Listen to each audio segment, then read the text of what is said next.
Bloomberg Audio Studios. Podcasts, radio, news. I was rewatching the one where Elaine goes to this party and is dancing, and then everyone who's at the party loses respect for her because she dances. Come on, who's dancing? She has no rhythm. It's completely just abject, horrible dancing.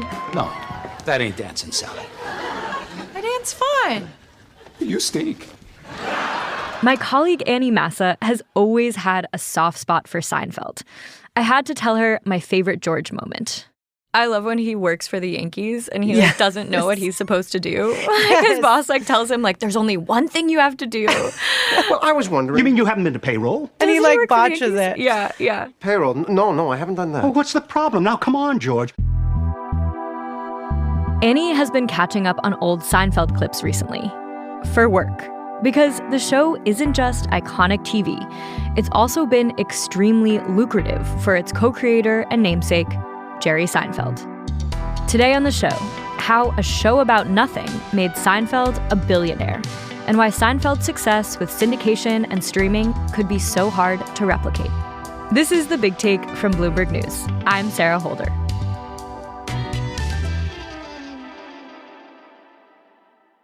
I'm Annie Massa, and I'm a reporter on the wealth team at Bloomberg News. So you cover wealth and wealthy people for Bloomberg.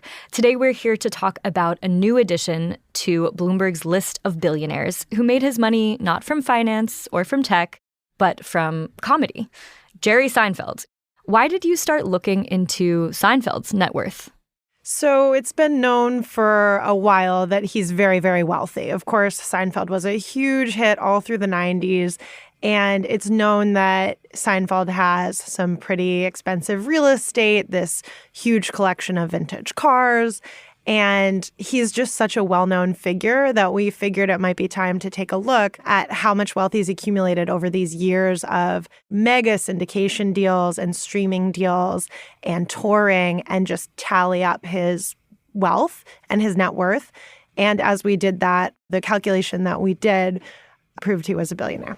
And how much of a billionaire is he? How much money does he have? We're comfortable saying that he's above the $1 billion threshold. There are pieces of his net worth that we weren't able to value, like those vintage cars. But because the bulk of it is coming from syndication, from streaming deals, touring revenue, he's cleared the $1 billion threshold. So you talked about that tally. Can you say more about how you came to the figure? Absolutely. So as we looked at the different pieces of Seinfeld's net worth, there were a few discrete chunks that were the most important. Syndication deals for Seinfeld are a huge piece of his net worth, and those deals played a significant role in his net worth. By our count, he'd earned more than $400 million from syndication deals alone.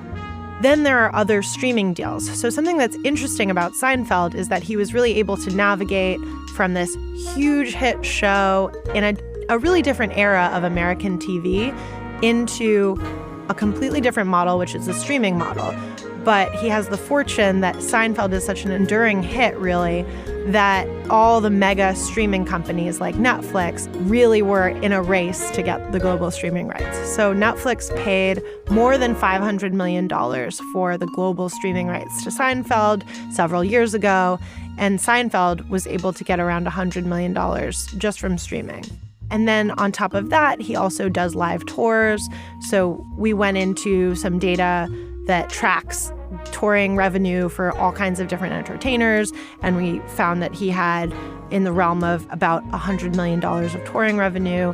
And we used an index to track returns as though he'd invested in a somewhat conservative way over that span of time since around 1990. And that gets you to the threshold of over $1 billion, even setting aside the vintage cars. And what has Seinfeld's team said about your reporting? The Seinfeld team, we reached out to give them an overview of our analysis, what went into it, what we had calculated. They said that it was inaccurate, but they didn't comment any further. And we completely acknowledge that when you're doing these valuations, of course, surprise, this doesn't come from Jerry Seinfeld showing me his bank statements. So that's what you're working with, and that's what they had to say. So let's get into the history of Seinfeld. Was Seinfeld an immediate success? No, it took a while for it to heat up. There's this classic line about it, how it's a show about nothing. I think that in subsequent interviews, Seinfeld has said, okay, that might have run away a little bit. It wasn't supposed to be entirely about nothing, but it's kind of based on this brand of observational comedy that he honed. And just the idea that you can find a tremendous amount of humor in very everyday things. As it built over the years, it just completely topped the Nielsen ratings. It became one of the most famous, most beloved sitcoms ever. And he famously kind of walked away while it was at the top as well, instead of letting it overstay its welcome on TV. Even though the finale is very polarizing, but it went out definitely when it was still on top. But now it's in this zone, I would say, where, Netflix paid top dollar for these streaming rights because it's almost the comfort food of television, where if you're a Seinfeld fan and you're homesick eating soup on your couch or something, it might feel really good to just throw on an old Seinfeld episode that you already know, go back to something that you already know you're going to find hilarious. And there are a couple of shows like this. I think Friends falls in that category. More recent shows like The Office can fall into that category for people, but there's just a handful of them. So Seinfeld occupies that place for people now. So you seem like the perfect person to tell us about what made Seinfeld so popular in its heyday. And you spoke to a lot of people who tried to understand how the show about nothing was so resonant. Yeah, as I was working on this story, I wanted to get at that question because it's such a given now that Seinfeld is so well known. And so I was trying to answer the question of how and why did it get so popular to begin with. So one person I asked about that was Jennifer Kaishan Armstrong, who wrote a whole book on Seinfeld and the fandom that it inspired called Seinfeldia. And something that she said that really resonated with me is that Seinfeld's breakthrough was to come up with this kind of comedy that was so sticky because you often, even today, even in a very different era, can feel like you're in a Seinfeld episode. The meat of the jokes is just so everyday, so incredibly banal. So this idea that you feel like you're in a Seinfeld episode, she said, has really made it stick. Cultural influence doesn't always translate into billionaire-level wealth. How Seinfeld parlayed his comedy into big money, and whether anyone else could follow that path after the break.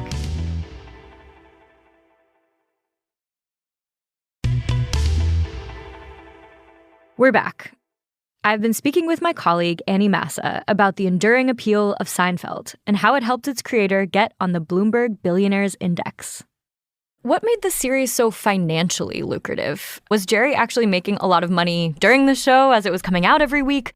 Absolutely not before it was such a hit. But as it was gaining momentum throughout the 90s, he was able to negotiate better and better pay packages for himself.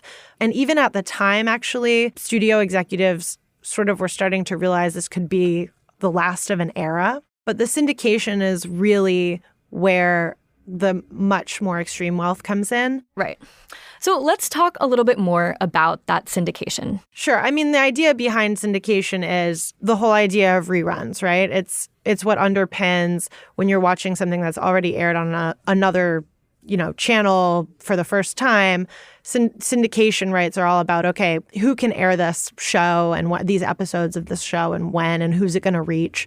And Seinfeld reaches a maximum audience, and therefore the syndication was very lucrative for everyone who worked on Seinfeld. How has streaming changed that profit model for sitcoms? Streaming has changed a lot. This is one of the reasons that in the writer's strike last year, there was a lot of backlash against the new model of streaming because, for example, global rights are usually negotiated. What the writers and actors were arguing is they get kind of a raw deal that way. The Seinfeld or Friends model, where you used to be able to create a huge hit and then have the syndication around that kind of rewarding you, is harder and harder. It's not even really possible anymore when you're dealing with streaming platforms that have so much control over the terms, that already have the global rights negotiated, that have mini writers' rooms instead of a full team that's fully compensated working for them. Mm-hmm. Does this mean that Jerry Seinfeld is sort of the last in a dying breed of TV billionaires? I would say he's the last in a dying breed. I mean, just because of the way that streaming has also fragmented what people watch, a phenomenon like Seinfeld is harder to come by these days. Even when you have something that's wildly popular, certainly the economic model around it on the back end is completely changed. Mm-hmm. And I mean, Seinfeld co-created the show. He starred in the show. He's got his last name on it. He's got his last name on it. I mean, how did he fare compared to some of his other co-stars or co-creators? Yeah, he and Larry David, who co-created it, certainly made out the best of the group, but I'm sure that Jason Alexander and Julia Louis-Dreyfus are doing just fine as well. That's true. They have some other stuff going on as well. What else was Jerry Seinfeld doing that was building his wealth? I mean, he's been able to tour quite successfully. So with the popularity of Seinfeld, whenever he's gone on tour, he's been able to get fans out in person and drive those ticket sales. So he's stayed in the stand-up game big time, and the success of Seinfeld has almost certainly helped him become one of the most well-known stand-up comedy acts. So there's that. And then he's gone other routes as well. So I mentioned that he loves cars. He had this whole series, Comedians in Cars Getting Coffee. So he created a whole new kind of talk show around that. He has a feature-length film he directed called Unfrosted, and it's all about the invention of Pop-Tarts. And that's coming out pretty soon this year. Exciting. So he keeps the new projects rolling. What else did you find in your reporting that speaks to Seinfeld's enduring cultural relevance? Yeah, one of the more interesting people I came across in reporting this story was a psychiatry professor at Rutgers University who uses Seinfeld to teach medical students about personality disorders. And so they will take Jerry, Elaine, Kramer, and George, look at their behaviors and almost kind of diagnose the signs of personality disorders that they see in their behavior in the episodes. There's so much to talk about with George in particular. I'm disturbed. I'm depressed. I'm inadequate. I got it all. So complex that he created an offshoot class, or an offshoot just about George. Wow. That says a lot. This is The Big Take from Bloomberg News. This episode was produced by Jessica Beck. It was edited by Naomi Shavin. It was mixed by Alex Sugiura. It was fact-checked by Naomi Ng. Nicole Beamster-Bohr is our executive producer. Sage Bauman is our head of podcasts. Thanks for tuning in. Please follow and review The Big Take wherever you listen to podcasts. It helps new listeners find the show. We'll be back next week.